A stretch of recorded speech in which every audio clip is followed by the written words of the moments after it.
চাঁপাইনবাবগঞ্জ সদর উপজেলার রানীহাটি ইউনিয়নের নামো শঙ্করবাটি উচ্চ বিদ্যালয় ও চাঁপাইনবাবগঞ্জ মহিলা মাদ্রাসা মাঠে ৩ শতাধিক পরিবারের মাঝে ফুড প্যাকেট ও নগদ অর্থ উপহার প্রদান করেছেন বাংলাদেশ জামায়াতে ইসলামীর কেন্দ্রীয় নির্বাহী পরিষদের সদস্য ও ঢাকা মহানগর দক্ষিণের আমির নবাবগঞ্জ সরকারি কলেজের সাবেক ভিপি মোহাম্মদ নুরুল ইসলাম বুলবুল। বৃহস্পতিবার চাঁপাইনবাবগঞ্জ সদর উপজেলা আমির হাফেজ আব্দুল আলীমের সভাপতিত্বে রানীহাট ইউনিয়নে শতাধিক পরিবারের মাঝে ফুড প্যাকেট ও নগদ অর্থ উপহার প্রদান করা হয়।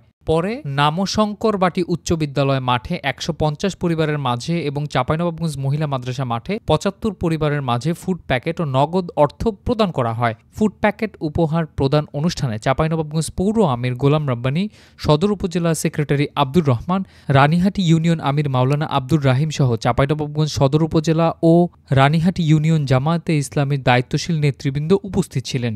Desk report, Chapai journal, Chapainawabganj.